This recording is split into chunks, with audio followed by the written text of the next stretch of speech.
My mom, dad, and sister were getting ready to fly to the Maldives. They told me, only close ones are going. You stay home. I stayed silent and walked away. But when they returned, Mom handed me documents. A loan of $10 million taken in my name. I just smiled and showed her the recording from 1 hour 3 minutes and 5 seconds. She froze in horror. My name is Elena Cross, I'm 27, and if you think you know how this ends, stay tuned. The day they left for the trip, I watched them from the doorway. Matching suitcases, designer sunglasses, the whole family glittering under the sun. Except me. We'll send you pictures, my sister called. I smiled, nodded, hiding the heaviness under my ribs. I wasn't angry yet, just tired. I'd spent years cleaning their messes. Unpaid bills, overdraft fees, forged signatures, always just until payday. But that week something inside me shifted. I started checking, quietly, methodically. When I logged into my credit account, I froze.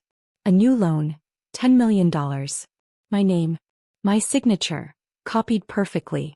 And the guarantor? My father. The same man who used to say, "Allah's our safety net." I didn't cry. Instead, I turned on the voice recorder on my phone and slipped it into my pocket. The next day, I visited their bank branch. I asked questions, collected names, even recorded the manager explaining how my parents had provided verbal consent. Every word documented. When they returned from the Maldives, bronzed and smug, Mom dropped a folder on the table. "You'll handle the payments for a while, right? You're the responsible one." I looked at her, smiling for the first time in days. "Of course," I said. But before we talked about that, I opened my phone, tapped the recording and skipped to 1 hour 3 minutes and 5 seconds, exactly where the manager said. Yes, Mrs. Cross confirmed she was acting on Elena's behalf. The sound filled the room like thunder. Mom's face drained of color. Dad's fork clattered against his plate. "What is this?" he demanded, though his voice already trembled. "Proof," I said calmly, setting the phone down. "Fraud. Identity theft. You know, the small stuff." Mom's fingers gripped the tablecloth as if she could pull the whole situation backward in time. "Elena, stop exaggerating. You always take things too far." My sister, Chloe, rolled her eyes. "You're so dramatic. It's just paperwork. We'll fix it." "Paperwork that gives you 10 million, I replied, "and gives me prison time if I don't act." For years that was the family dynamic. Me, the responsible one who kept her mouth shut. Them, the charming trio who used kindness as currency. I used to believe silence was survival. Now it just felt like self-betrayal. Dad straightened, adopting his boardroom tone. "You wouldn't call the police on your own parents. Think of what that would look like." "I already did," I said softly. "And they told me to document everything." The air thickened, heavy as wet cement. Mom whispered, "You'd destroy your family for money?" I looked at her and almost laughed. "You already destroyed it for money." Chloe pushed back her chair, muttering about calling Uncle Greg, their family lawyer. I stood gathering my things. "Don't bother. He'll be too busy testifying. He was cited on the fake paperwork." Dad slammed his fist on the table. "You're bluffing." I leaned in close. "Try me." For the first time in my life, their power didn't scare me. Their approval didn't define me. Their manipulation didn't reach me. "I'm not your safety net anymore," I said. "I'm the bill that's come due." Mom's eyes widened. "Elena, what are you going to do?" I smiled faintly. "What you taught me, protect myself first." Then I walked out, letting their silence follow me down the hall like ghosts. By morning, the entire city felt sharper. Every sound, every light, every memory. I hadn't slept, but for the first time in years my thoughts were clear. The voice recording had power, but power meant nothing without precision. I sat at my kitchen table, laptop open, reviewing the bank documents line by line. Dates, stamps, signatures. All forged, but perfectly executed. They hadn't just taken money. They built a web around me, assuming I'd be too scared to cut through it. I wasn't scared anymore. When I met with the investigator at the Financial Crimes Unit, she listened quietly, brows furrowed. "You have all this evidence already?" she asked. I nodded. "And I'm not filing a full report yet. I want to know my options." He studied me. "If you go public, they'll lose everything. Their credit, their business, maybe even their reputation. Are you ready for that?" I swallowed. They were ready to ruin me. So yes. Back home, I stared into the mirror in my hallway, the one Mom gifted me when I moved out, saying, "You'll always see us in your reflection." For years I believed that curse. Now I realized it was optional. I didn't see them anymore. I saw me. That evening, Chloe texted, "Mom's freaking out. Dad says you're making a scene. Please, can we talk like adults?" I texted back, "We could have, 5 years ago." Then I took a deep breath, forwarded the voice recording and loan files to my attorney, and hit send. The email whooshed out of my drafts like an exhale I'd been holding for decades. For the first time, they weren't the only ones in control of the narrative. By Monday, their panic had evolved into strategy. Mom called first, her voice syrupy sweet, the same tone she used whenever she needed my signature for just a small favor. "Elena, honey," she began. "We can fix this quietly. Family doesn't need lawyers. Let's meet and talk like civilized people." I glanced at the folder open on my screen. "Sure," I said evenly. "Bring every document you forged." "That'll be a good start," she said, her voice cracking. "You don't understand. We didn't mean to hurt you." "You meant to use me," I interrupted. "And you almost succeeded." When I arrived at their house that evening, it looked like a crime scene pretending to be a home. Luggage from the Maldives still sat unpacked in the hallway. Expensive souvenirs lay unopened. My father stood by the fireplace staring at an old family photo, the one where I was 12 and invisible. He didn't greet me. "Your mother's health is fragile," he said. "Do you really want to put her through this stress?" "I want accountability," I replied. "Something you've avoided your entire life." Chloe appeared from the kitchen, her tone sharp. "So what's the end game here, Elena? You want revenge?" I shook my head. "No. I want truth on paper." Dad sighed dramatically. "You always think you're better than us." "No," I said quietly. "Just freer." I pulled a small envelope from my purse and placed it on the table. "This is the official notice of investigation. The Financial Crimes Unit will contact you for statements. You'll have to return the money before the hearing." Mom gasped. "You filed it?" "Yes," I said. "And I recorded this meeting too, just in case you forget your words again." Her hand flew to her mouth. "You wouldn't."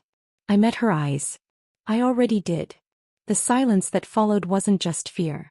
It was realization. For the first time, they knew I was no longer theirs to control. By Wednesday, the story had slipped through the cracks of their polished facade. Someone at Dad's company leaked the news. A quiet family dispute involving financial misconduct. The whispers spread fast. Mom texted me in panic. "Do you have any idea what you've done? Your father's reputation is on the line." I replied simply, "Then maybe he shouldn't have signed my name on his loans." Finn, my colleague and closest friend, found me pacing in the office break room. "You okay?" he asked gently. "I should be," I said. "But they're unraveling in public, and it feels hollow. I thought justice would feel like victory." He nodded. "It rarely does. That's what healing actually is, quieter." That night, I drove past my parents' gated neighborhood. Their house lights were off, an unfamiliar stillness hanging in the air. For decades I'd chased those lights, the illusion of belonging. Now they just looked like a flickering sign from a place I'd already outgrown. The next morning, the investigator called. "Elena, we've confirmed the forged documents. The loan will be voided and your record cleared. Your family will be held financially liable." For a long moment I couldn't speak. My fingers trembled slightly as relief settled into my chest. Not triumph, just peace. After I hung up, I opened my journal, the one I'd kept since college, and wrote, "I'm not the victim of their choices anymore. I'm the author of mine." Later that afternoon, I posted a short video on my private business page. Just a quote over soft piano. "Silence doesn't protect peace, it protects power." The clip went viral overnight. For the first time in my life, people listened, not because of my last name but because of my voice. By Friday, the mask was gone. Mom showed up at my office without an appointment, sunglasses hiding her swollen eyes, her tone swinging between desperate and defensive. "Elena, you've made your point," she said, her voice trembling. "We're ruined. The bank froze our accounts. Your father's board is demanding his resignation." I stayed calm. "You're not ruined. You're just facing consequences." She took a shaky breath. "We're your family. You can't just abandon us like this." "I didn't abandon you," I said quietly. You walked away from me years ago. Every time you called Chloe the successful one and treated my achievements like accidents. Her lip quivered. We loved you the best way we could. No, I replied. You loved control. You just called it care. For a moment I thought she'd lash out again. Instead she broke.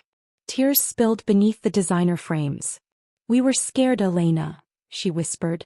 Your success made us feel small. That one sentence cracked the air open. I'd waited my whole life for honesty, but now that it came it only made me sad. I can't fix what you chose, I said softly. But I can make sure no one else ever does this to me again. As she turned to leave she stopped at the door. You sound just like your father, she said bitterly. No, I said. I sound like myself, for the first time. After she left, Ethan came in holding 2 coffees. You okay? He asked. I nodded slowly. Yeah. I think I just witnessed my mother's first real truth. He smiled.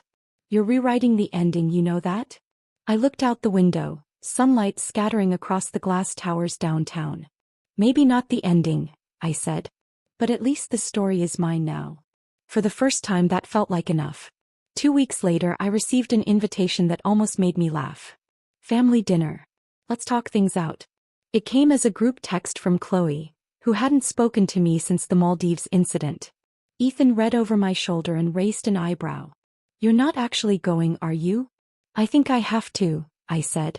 Not for them, for closure. When I arrived, the dining room looked eerily identical to the night of the confrontation. Expensive china.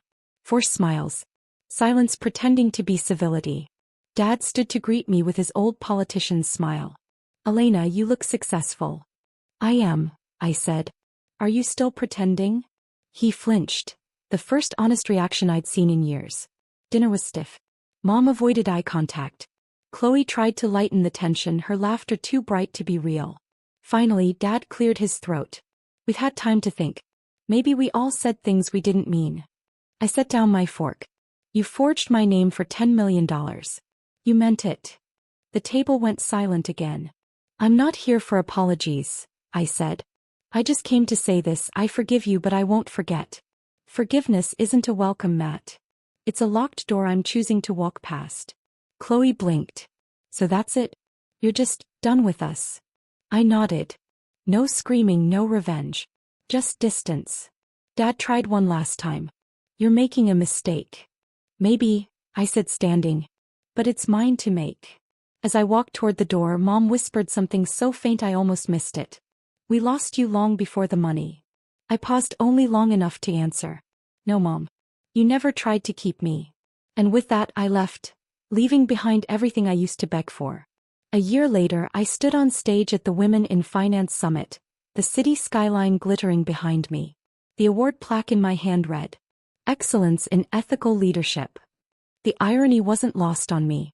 When I finished my speech the applause felt different, not for surviving scandal but for standing in truth. Afterward reporters surrounded me. How did you rebuild after such a public family dispute? One asked.